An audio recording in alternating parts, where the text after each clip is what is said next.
By 1866, Springfield was a town built on grit and whispers. It was a place where wagon trains stopped for supplies, where weary pioneers passed through on their way west. But it was also a place where stories clung to the air like smoke. In every tavern and around every hearth, people spoke of travelers who disappeared on the outskirts of town. Men riding alone, families with wagons, even whole parties, gone as though the earth swallowed them whole. Some blamed wolves, others bandits. A few muttered about darker things lurking in the forest. And always, if you listened closely, one name surfaced in hushed voices: the Carters. Neighbors avoided their homestead, children dared each other to run past its fence, and old women swore the place carried a curse. But curses, the townsfolk reasoned, were just stories. And yet, the disappearances continued, stubborn as the prairie wind. The Carter homestead stood weather-beaten and lonely, a crooked house surrounded by fields that had long since turned to weeds.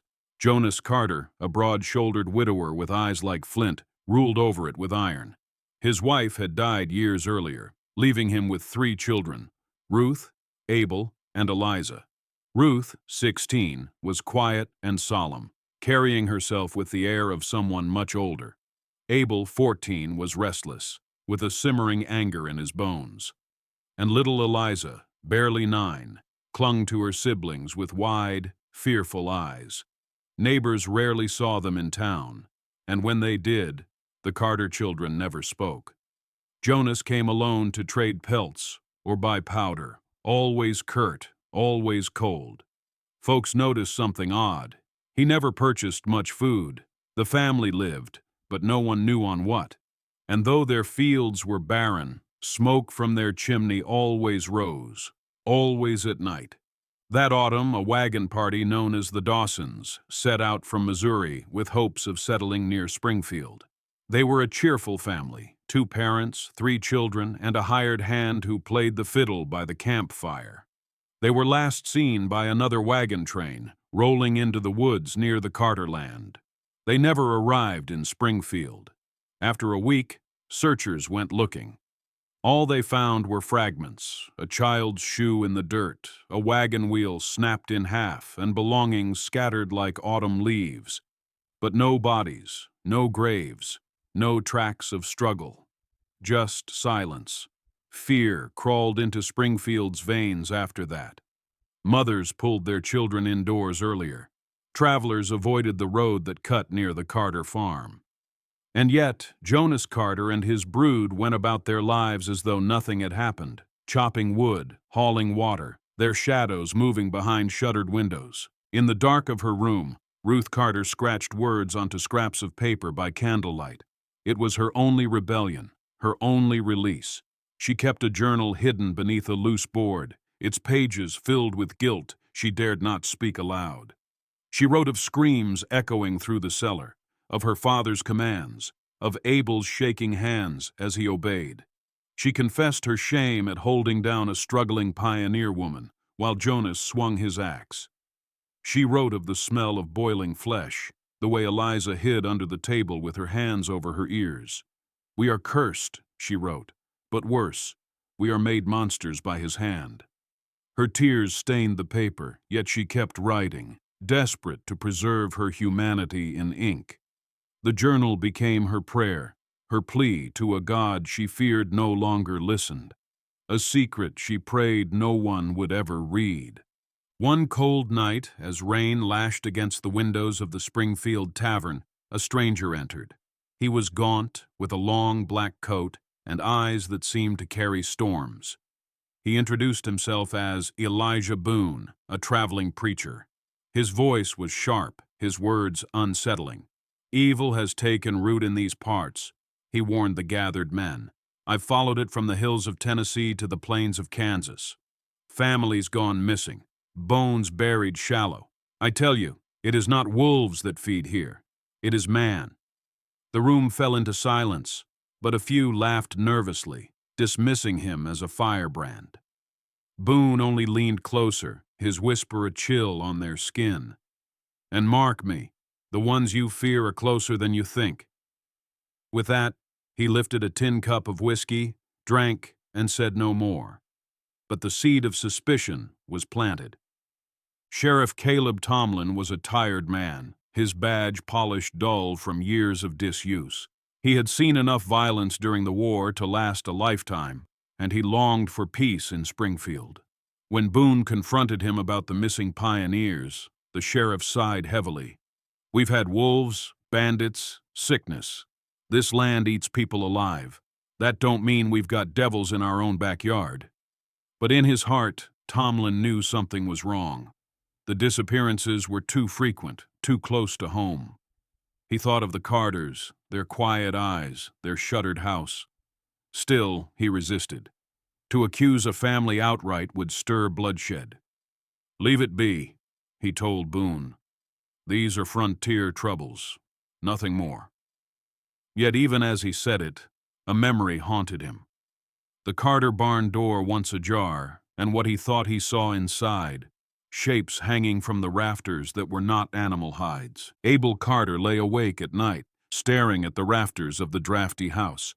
He hated the smell that clung to his father's clothes, hated the cellar's darkness, hated the silence after the screams.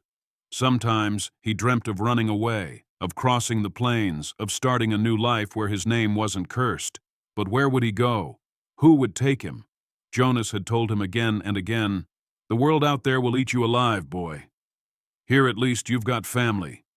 But Abel wondered if family meant chains. He had once tried to tell Ruth he couldn't do it anymore. Couldn't sharpen knives while their father demanded. Ruth only pressed a finger to her lips and shook her head, tears in her eyes. Abel felt trapped between the devil outside and the devil within their home. And so he dreamed, but he never ran. Not yet. Unable to ignore the signs, Boone rode out one night toward the Carter homestead. The moon was thin, casting silver through the trees. He crept to the barn where a faint light glowed. Through a crack in the boards, he saw what froze his blood.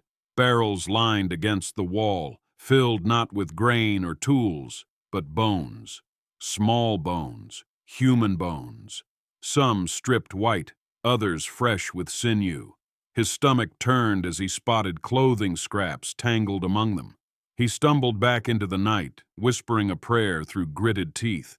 For a moment, he considered riding straight out of Springfield, letting the town fend for itself. But he stopped. He thought of the families gone, the innocents swallowed whole, and he thought of the Carter children, faces pale, eyes hollow, victims and culprits both. He turned his horse toward town, determined to speak the truth, no matter the cost. When Boone revealed what he had seen, Springfield erupted. The tavern filled with shouting voices, some demanding immediate justice, others scoffing at the notion.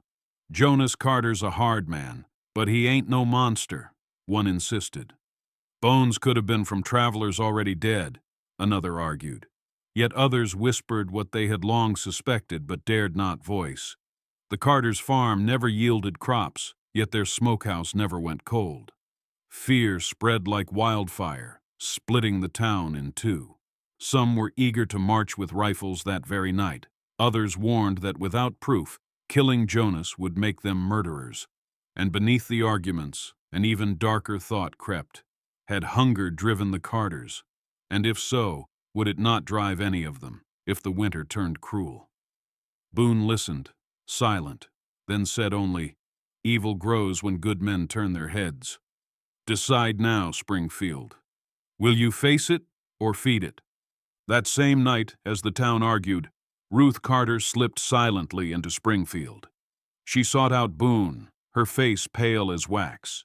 With trembling hands, she pressed a worn, leather-bound journal into his palm. "Read," she whispered, and she left before anyone could stop her. Alone in his room at the tavern, Boone opened it. The words spilled like blood across the pages. Ruth's confession. Each entry told of horror. Her father forcing them to trap weary pioneers. Abel sharpening knives under orders. Eliza cowering as the cellar filled with screams. She wrote of her shame, of begging her father to stop, of praying for deliverance. Boone read until dawn, his hands shaking. This was no rumor, no guess. This was the voice of a child damned by her father's sins, clinging to what little innocence she had left. And in those pages, Boone found the proof and the plea for mercy. By morning, a storm gathered on the horizon, black clouds rolling like armies across the sky. Boone gathered Sheriff Tomlin and a handful of townsfolk willing to act. They carried rifles, ropes, and torches, their faces grim. "At dawn, we ride," Boone said. "But remember, it is not only justice we seek, but salvation for those children, if they can still be saved." Sheriff Tomlin, though hesitant, nodded. He had seen what war did to men, how hunger stripped away honor. Perhaps the Carters were not born monsters, but made so by desperation. Still, justice had to come. As thunder cracked and the townsfolk muttered prayers, Boone looked west, toward the Carter farm. He whispered, "Lord, give us courage, for tonight we face the hunger of man." The storm was coming, and with it, reckoning. At sunrise, the storm broke. Rain lashed, wind howled, but the men pressed on until they reached the Carter homestead. Jonas stood on the porch, rifle in hand, rain streaking down his weathered face. His children clustered behind him, Ruth clutching Eliza's hand, Abel pale and trembling. "You'll not take my children," Jonas growled, voice steady despite the storm. Boone stepped forward, holding Ruth's journal high. "They are already taken, Jonas, by your sin. Let them go." Jonas spat, eyes blazing. "You call it sin. I call it survival. The land gives nothing. A man must take to keep his family alive." Sheriff Tomlin raised his rifle. "Not like this, Jonas." The air crackled with thunder and tension. For a moment, no one moved. Then Jonas fired. The fight began. Chaos erupted.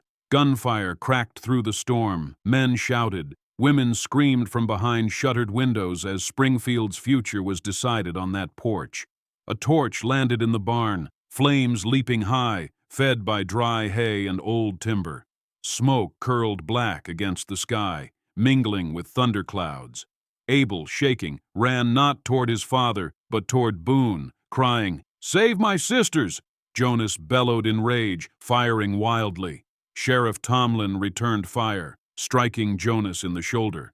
Still, the man stood, fury keeping him upright.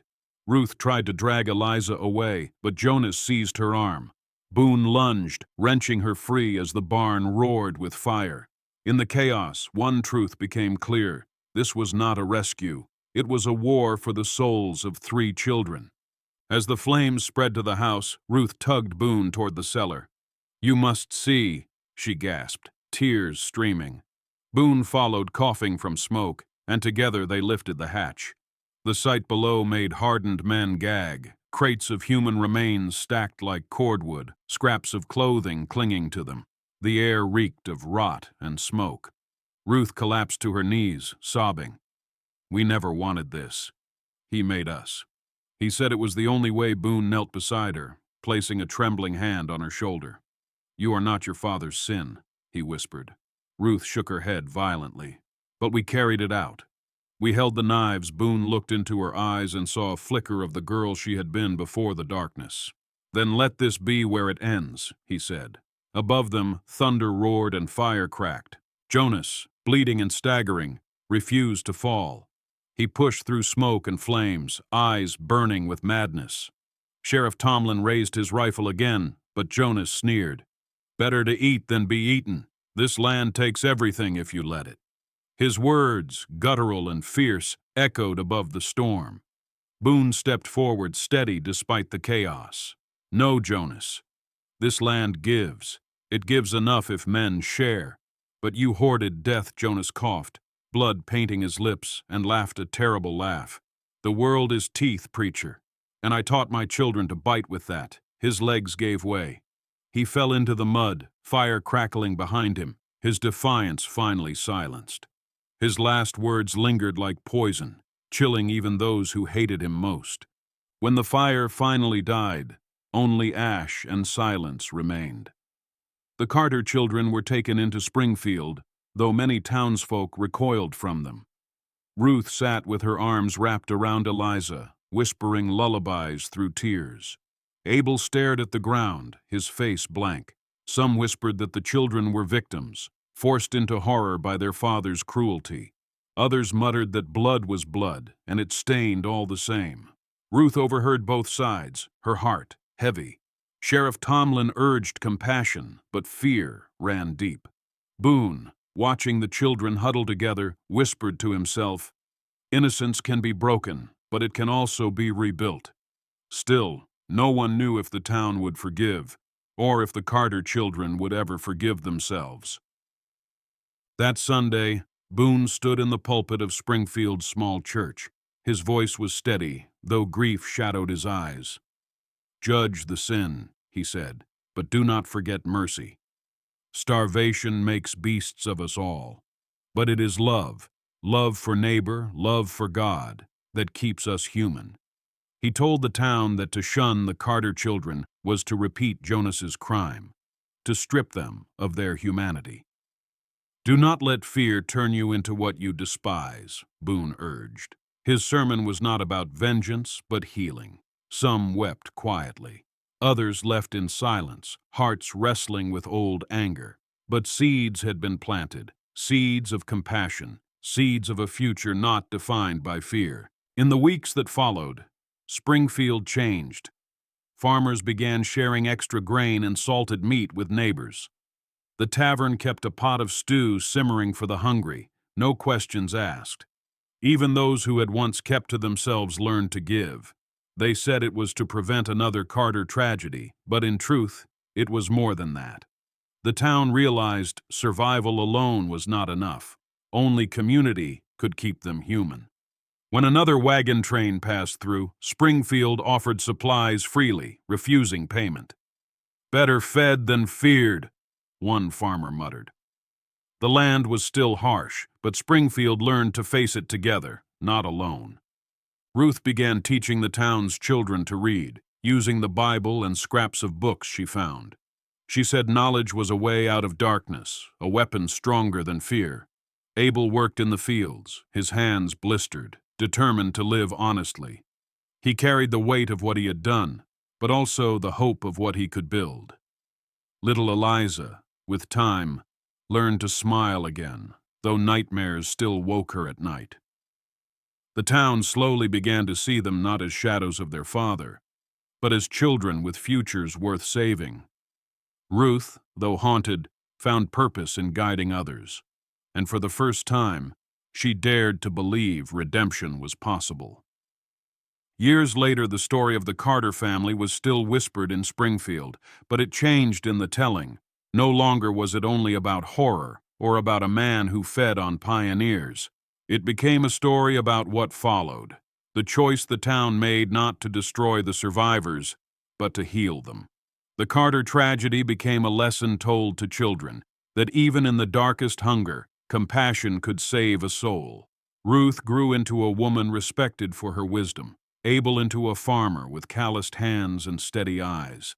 Eliza, though scarred, grew into kindness itself. Boone eventually moved on, but his words lingered. "Evil grows when good men turn their heads," Springfield remembered. And in remembering, they found strength.